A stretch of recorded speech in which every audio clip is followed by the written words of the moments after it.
ఈ డాక్టరేట్‌కి సంబంధించి అంటే డాక్టర్ కాకుండా అదర్ కోర్సెస్ డాక్టర్‌ని పిలిపించుకోగలిగే కోర్సెస్ ఏవుంటాయి? ఎంబీబీఎస్ ఫస్ట్ ప్రయారిటీ మ్యామ్ ఎవరికైనా. At the same time society పరంగా మనం చూసుకున్నా కూడా వాళ్ళకే హైయెస్ట్ రెస్పెక్ట్ గాని ప్రయారిటీ గాని ఉంటుంది. కరెక్ట్. బట్ అట్లీస్ట్ ఇప్పుడు దాన్ని కాకపోయినా ఇంకా మిగతాది అని మనం చూసుకుంటే నెక్స్ట్ ప్రయారిటీ వెటనరీ సైన్స్ కి ఇవ్వచ్చు మ్యామ్.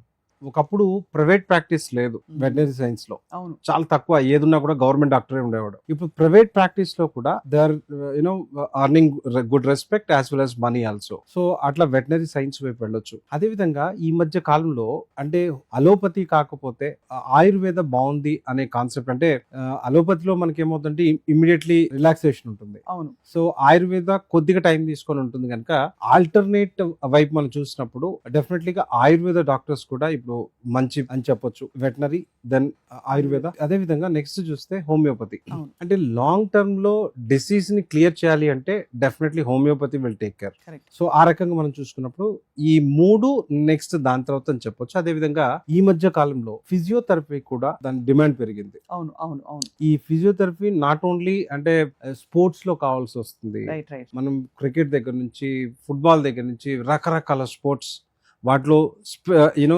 ఇండివిజువల్ ఫిజియోథెరపీని కూడా పెట్టుకునే పరిస్థితి ఉంది. Correct. సో ఆ కైండ్ ఆఫ్ ఉన్నాయి కనుక దాంట్లో కూడా ప్రొఫెషనల్లీ బాగుంది. అంటే సో దీంతో పాటుగా